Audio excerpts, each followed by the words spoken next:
Hello dear students, friends, welcome. இந்த வீடியோவில் 10th 11th 12th மாணவர்களுக்கு பேப்பர் வேல்யூஷனை பற்றி ஒரு லேட்டஸ்ட் அப்டேட் இந்த வீடியோவில் பார்க்க போகிறோம். இப்போ தமிழகம் முழுவதுமே +2 மாணவர்களுக்கான விடைத்தாள்கள் திருத்தப்பட்டு வருது.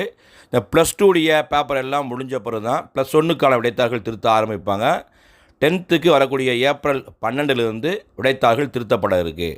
ஸோ டீச்சர்ஸ் இந்த பப்ளிக் எக்ஸாமை எப்படி வேல்யூ பண்ணுவாங்கண்டா, ஏன்னா ஸ்டூடெண்ட்ஸ் படிக்கிறது பார்த்திங்கன்னா புக்கை படிப்பாங்க.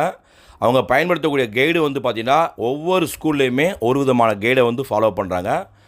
மோஸ்ட்லி பார்த்திங்கன்னா ஆன்சர்ஸ் ஒரு 90% சரியாக இருக்கும் கைடில். ஒரு 10% எரர்ஸ் நிறையா கைடில் இருக்குது. 1 மார்க்ஸ்லேயுமே இருக்கும், சூஸ் கொஸ்டினில் இருக்கும். அதே மாதிரி கம்பல்சரி கொஸ்டின், ப்ராப்ளம் கொஸ்டினில் வரும். தியரியில் மேக்ஸிமம் தவறுகள் வர வாய்ப்புகள் இல்லை. ஸோ இந்த மாதிரி எரர் இருக்கிறதுனால டீச்சர்ஸ் திருத்தும் போது தேர்வுத்துறை சார்பாக வெளியிடப்பட்ட அஃபீஷியல் ஆன்சர் கீயை யூஸ் பண்ணி தான் அவங்க பேப்பர் ஃபுல்லாக வேல்யூ பண்ணுவாங்க. நீங்கள் எப்படியெல்லாம் ஆன்சர் பண்ணியிருக்கலாம், ஆனால் மேக்ஸுக்கு பார்த்திங்கன்னா அஃபீஷியல் ஆன்சர் கீழே இருக்கிறத விட மாற்று முறையில் ஒரு ஆல்டர்னேட்டிவ் மெத்தடில் நீங்கள் சரியாகவே சொல்யூஷன் கொடுத்துருந்தாலும் உங்களுக்கான முழு மதிப்பெண்ணை கொடுத்துருவாங்க. ஆனால் மற்ற பாடங்களுக்கு அது மாதிரி சொல்யூஷன் பண்ண முடியாது. ஓகேங்களா? ஸோ நீங்கள் எதனுடைய அடிப்படையில் படிச்சிருக்கணும், ஆன்சர்ஸ் எல்லாம் எழுதியிருக்கணும்னா உங்களுடைய புக்கு, கவர்மெண்ட்டுடைய டெக்ஸ்ட் புக்கு தான் ரொம்ப ரொம்ப முக்கியம். ஸோ டீச்சர்ஸ் அதை திருத்துறதுமே அஃபீஷியல் ஆன்சர் கீயை பேஸ் பண்ணி தான் திருத்துவாங்க. அந்த ஆன்சர் கீ எதை பேஸ் பண்ணி இருக்கும்னா கவர்மெண்ட் வெளியிட்ட அந்த டெக்ஸ்ட் புக்கை பேஸ் பண்ணி தான் இருக்கும். ஸோ இதெல்லாம் எதுக்கு நம்ம சொல்கிறோம் அப்படி பார்த்திங்கன்னா, இப்போ 10th 11th 12th 3 மாணவர்களையுமே நீங்கள் என்ன செய்ய, ரிசல்ட் வந்த பிறகு உங்களுக்கு மதிப்பெண்ணில் குறைவு இருக்குது அப்படின்னு நீங்கள் ஃபீல் பண்ணிங்கன்னா பேப்பர் ஸ்கேன் காப்பிக்கு அப்ளை பண்ணுவீங்க.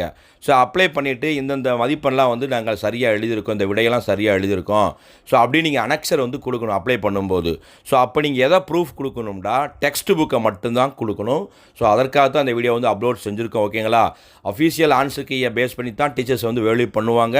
நீங்கள் பேப்பர் ஸ்கேன் காப்பி வாங்கிட்டீங்கன்னா அதுக்கு ப்ரூஃபாக நீங்கள் அனெக்சர் கொடுக்குறது டெக்ஸ்ட் புக்கை தான் நீங்கள் ஒரு ஜெராக்ஸ் போட்டு உங்களுடைய பேப்பரோடு வச்சு ஸ்கூலில் சப்மிட் பண்ணணும்.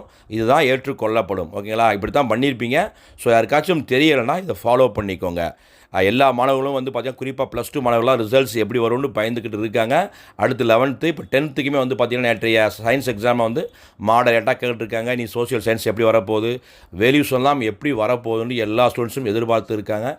ஸோ எல்லா ஸ்டூடெண்ட்ஸுக்கும் அவங்க எதிர்பார்த்த மதிப்பெண் வரணும் தான் நம்மளுடைய பிரார்த்தனைகளும். நீங்களும் ப்ரே பண்ணுங்கள். எக்ஸாம்ஸ் எல்லாம் நல்லா எழுதியிருப்பீங்க. நீங்கள் எவ்வளவு மார்க்ஸ் எழுதியிருக்கீங்களோ அது குறைவில்லாமல் அப்படியே வரும். இந்த வீடியோ பிடிச்சா லைக் பண்ணுங்கள். மறக்காமல் இந்த வீடியோ ஃப்ரெண்ட்ஸ்க்கும் ஷேர் பண்ணுங்கள். All the best. தேங்க்யூ.